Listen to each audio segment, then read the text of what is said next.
ये कहानी शुरू होती है ब्लैक विडो नताशा येलेना से, जो नताशा की मौत के बाद अकेलेपन, नीरस और खालीपन से घिर चुकी थी। उसको ऐसे लगने लगा था कि वो अपना जीवन शून्य यानी कि वाइड में जी रही हो। हालांकि वो अभी भी CIA की डायरेक्टर वैलेंटीना के लिए एक सीक्रेट एजेंट के रूप में काम कर रही होती है। वहीं CIA की डायरेक्टर वैलेंटीना पर आरोप लग जाते हैं कि वो बहुत सारी गैर कानूनी गतिविधियों में शामिल है। साथ ही वो देश विदेश में बने ऑक्सी ग्रुप के रिसर्च सेंटर में गुप्त तरीके से इंसानों के ऊपर एक्सपेरिमेंट करके उनको सुपर सैनिक बनाने की कोशिश कर रही है। पर वैलेंटीना सभी आरोपों को खारिज करती हुई कहती है वो सिर्फ अपने देश की रक्षा कर रही है, क्योंकि अब उनको बचाने एवेंजर्स नहीं आने वाले। साथ ही वो उसके ऊपर चल रही जांच को चलते रहने की सहमति देकर कोर्ट रूम से बाहर आ जाती है। इतनी देर में येलेना मलेशिया में बने ऑक्सी ग्रुप के रिसर्च सेंटर से सबूत मिटाने के लिए वहां पहुंच जाती है और वहां पर काम कर रहे वैज्ञानिक के लाख समझाने पर भी येलेना उसकी कोई बात नहीं सुनती। तो वो वैज्ञानिक खुद को ही गोली मार लेता है,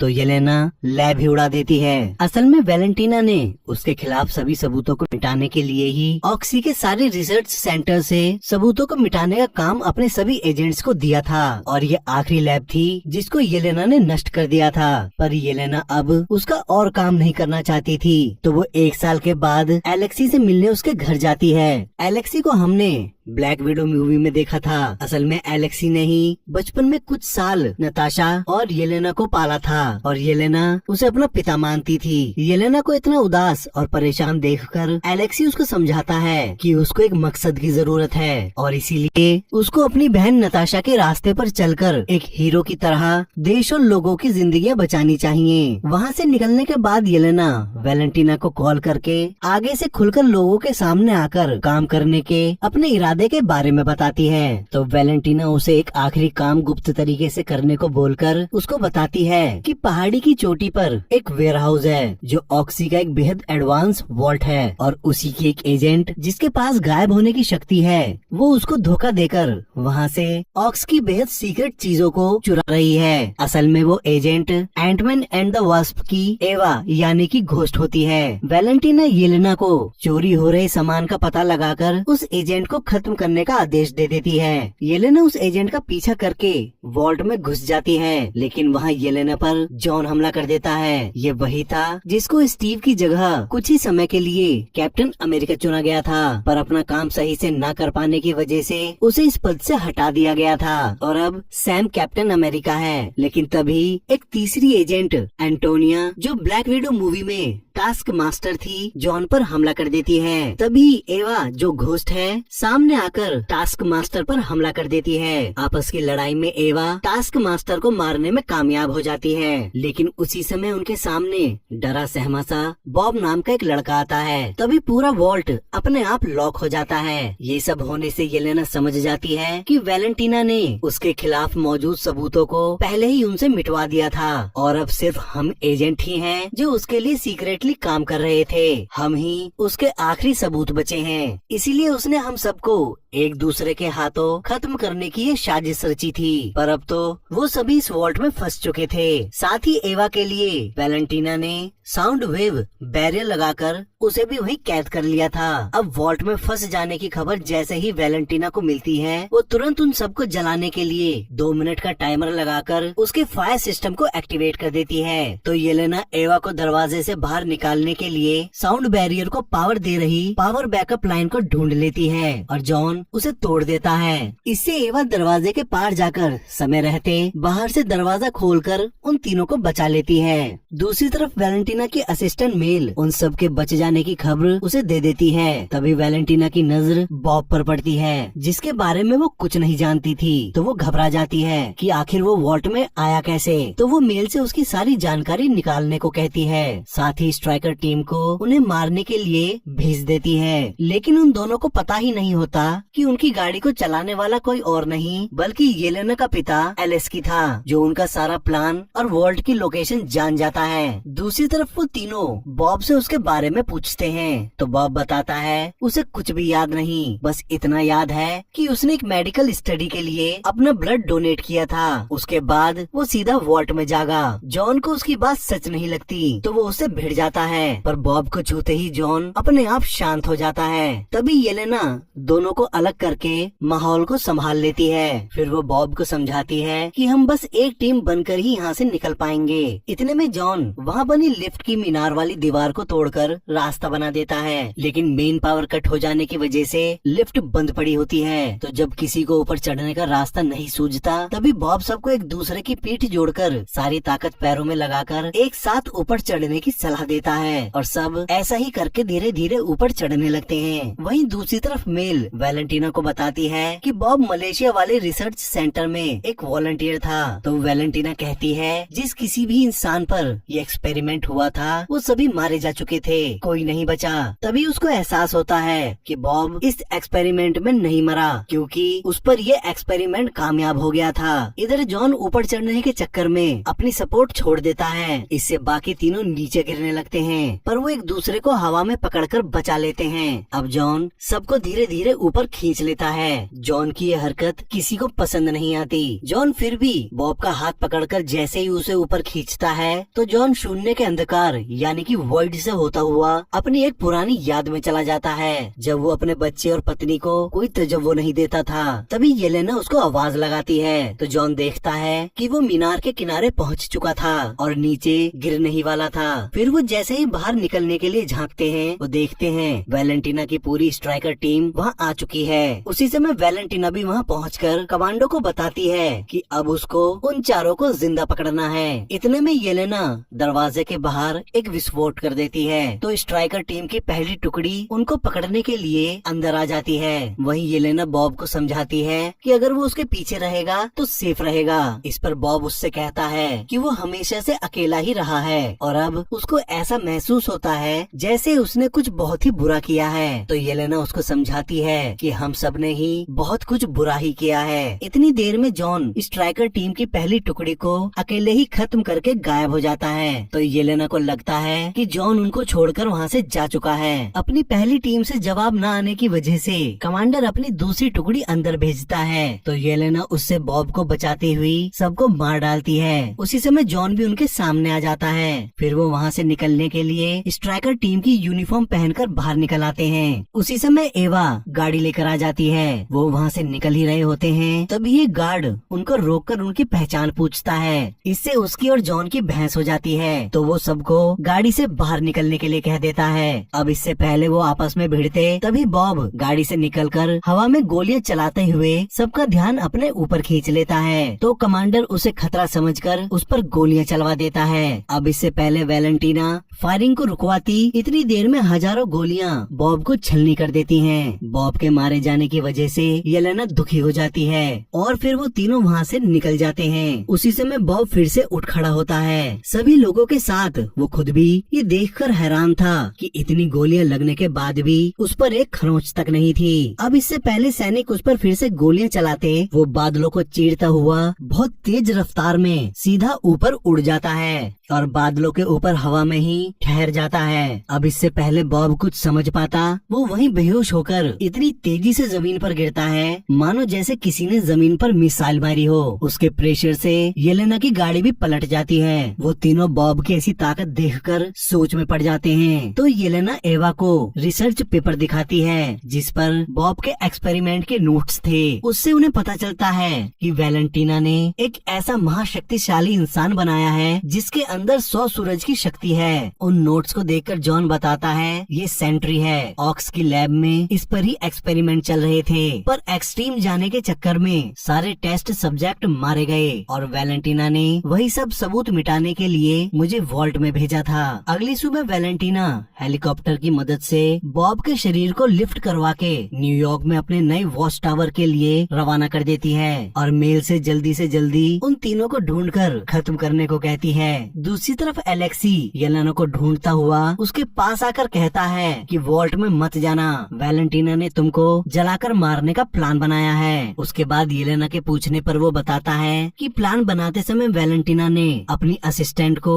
वॉल्ट के कोऑर्डिनेट्स बताए थे, बस उसी की वजह से वो येलेना को ढूंढ पाया। वो सारे लोग कुछ ही दूर चले थे, तभी वैलेंटीना की स्ट्राइकर टीम 3 हमर्स के साथ उन पर गोलियां बरसा देती है। तो जॉन अपनी शील्ड से उनकी गोलियों को रोकने की कोशिश करता है, लेकिन जब बात सिर से ऊपर निकल जाती है तो येलेना गाड़ी से बाहर निकलकर एक हमर को उड़ा देती है, तो दूसरी उन पर हमला करने लगती है। तभी एक डिवाइस उस हमर पर आकर चिपक जाती है और उसके ब्लास्ट से वो हमर भी पलट जाती है। असल में बग्गी उनको बचाने के लिए वहाँ आ गया था। बग्गी तीसरी हमर की टॉइंग चेन को खींचकर उसे भी पलट देता है। इससे ये सभी खुश हो जाते हैं, लेकिन तभी बग्गी अपनी डिवाइस से उनकी गाड़ी पर फायर करके उनकी गाड़ी भी पलट देता है। इतने में वैलेंटीना अपने वॉच टावर पहुंच जाती है। वो टावर कोई और नहीं बल्कि आयरन मैन टोनी स्टार्क का टावर था। वहाँ जैसे ही बॉब को होश आता है वो वैलेंटीना को अपने सामने बैठा देख डर जाता है। तो वैलेंटीना उसको शांत कराती हुई उसको समझाने की कोशिश करती है कि उसने उसकी बेमतलब सी जिंदगी को नया जीवन दिया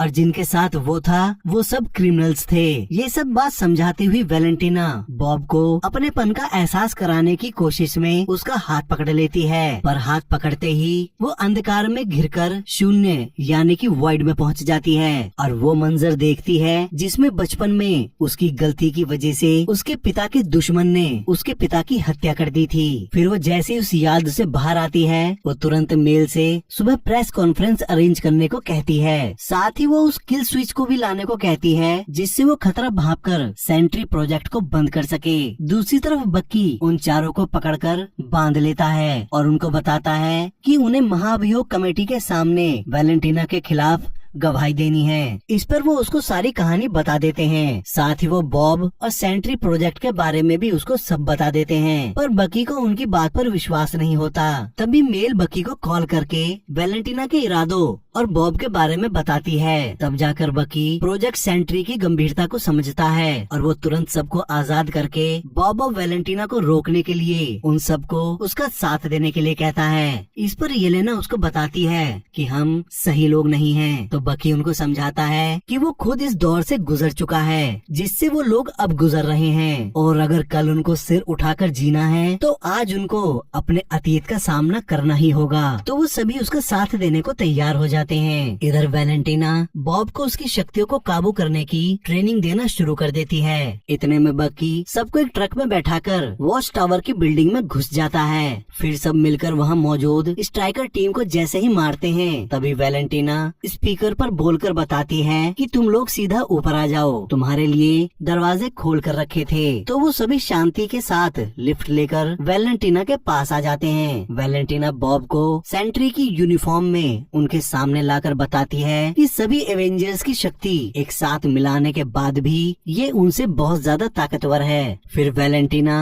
उन सबको आमने सामने ऐसे लाने का अपना मकसद बताती है। उसने यहाँ एक प्रेस कॉन्फ्रेंस रखी है और सेंट्री प्रेस वालों के सामने तुम भगोड़ों लोगों को मारकर अपनी ताकत और काबिलियत साबित करेगा। इससे उस पर चल रहे महाभियोग भी खत्म हो जाएगा और वो सबसे ताकतवर बन जाएगी। ये सब जानकर येलेना सेंट्री को समझाने की कोशिश करती है। तो सेंट्री उन सबको वैलेंटीना की साइड होने का ऑफर देता है। इस पर रेड गार्डियन गुस्सा होता हुआ अपनी टीम थंडरबोल्ट्स का नाम लेकर सेंट्री को मारने दौड़ता है, लेकिन सेंट्री एक ही घूसे में उसको ठंडा कर देता है। वहीं येलेना के बहुत मना करने पर भी बाकी लोग सेंट्री पर हमला कर देते हैं। सेंट्री पलक झपकते ही सब में भूस भर देता है, यहाँ तक कि वो येलेना को भी नहीं छोड़ता। इससे वो सभी समझ जाते हैं कि वो सब मिलकर भी सेंट्री का बाल तक नहीं उखाड़ सकते। तो वो सभी खुद को बचाने के लिए लिफ्ट के सहारे वापस नीचे चले जाते हैं। उसी समय वैलेंटीना सेंट्री को उन सबको जान से मार देने के लिए कहती है। इस पर सेंट्री अपनी शक्तियों को पहचानता हुआ उसको बताता है कि वो लोग कभी भी उसका कुछ नहीं बिगाड़ सकते, उसे उनसे कोई खतरा नहीं है। इसीलिए वो उनको नहीं मारेगा। ऊपर से वो वैलेंटीना के सारे आदेश मानने से मना कर देता है। अब नीचे जाकर येलेना गुस्से में सबको सुनाकर अपने पिता से भी भिड़ जाती है और फिर खुद के साथ सबको लूजर बोलकर वहाँ से जाने लगती है। तो बाकी सभी भी अपने अपने रास्ते निकल जाते हैं, पर एलेक्सी उसे मनाने उसके पीछे जाता है। वहीं हद से ज्यादा ताकत महसूस होने की वजह से सेंट्री अपने आप को भगवान समझ बैठता है। उसका ऐसा विचार सुनकर वैलेंटीना समझ जाती है कि अब ये खतरा बन चुका है, तो वो उसको खत्म करने के लिए उसका किल स्विच अपनी जेब से निकालकर जैसे ही उसका बटन दबाने वाली होती है तभी सेंट्री उसके इस धोखे को भांप जाता है और जैसे ही उसकी गर्दन पकड़कर उसको दीवार से सटाता है तभी वैलेंटीना के हाथ से किल स्विच गिर जाता है। अब सेंट्री जैसे ही उसकी गर्दन दबाकर तोड़ने वाला होता है तभी मेल वहाँ आकर किल स्विच का बटन दबाकर सेंट्री को मार देती है, पर इससे उल्टा सेंट्री की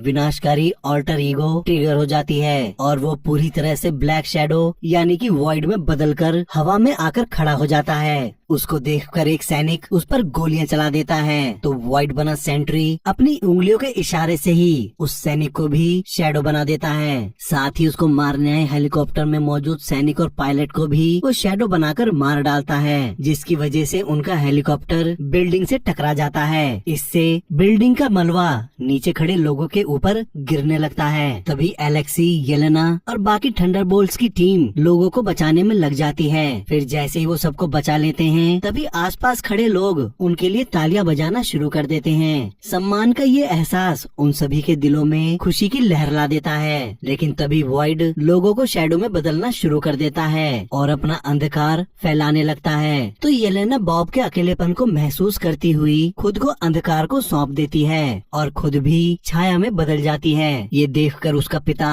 दुख से तड़प उठता है। वही वॉइड पूरे शहर को अंधकार में डुबोने लगता है। इधर डार्क डायमेंशन में आकर येलेना जागती है और अपने बचपन में होने वाले रेड रूम के पहले टेस्ट को देखती है, जिसमें वो एक छोटी बच्ची की मौत का कारण बनी थी। वो उस मंजर को बार बार होते देखती है। फिर वो अपनी पूरी ताकत लगाकर उस याद से जैसे ही बाहर आती है तो अपनी दूसरी याद में आकर फंस जाती है, पर वो लगातार बॉब को पुकार रही होती है। तभी उसको शीशे के दूसरी तरफ बॉब दिखाई देता है, तो वो शीशे को तोड़कर दूसरी तरफ चली जाती है, पर वो वहाँ उसके पास पहुँचने की बजाय अपनी तीसरी बुरी याद में पहुंच जाती है। उसको फिर भी बॉब शीशे में दिखाई देता है, तो येलेना उससे बात करने की अपनी इच्छा जाहिर करती है। तो बॉब उसे अपने पास बुला लेता है। येलेना उसको ये सब रोक देने के लिए कहती है, तो बॉब उसको समझाता है कि वो मैं नहीं बल्कि उसके अंदर का अंधकार है जो उसके अकेलेपन से पैदा हुआ था, वही वॉइड है। तो येलेना बॉब की याद में उसके पिता के द्वारा उस पर किए गए शोषण को देखकर उसके पास आकर बैठ जाती है और रोते हुए बॉब को चुप कराकर अपने साथ का उसे एहसास कराती है और फिर उसको वहाँ से निकलने के लिए मना लेती है। लेकिन तभी वॉइड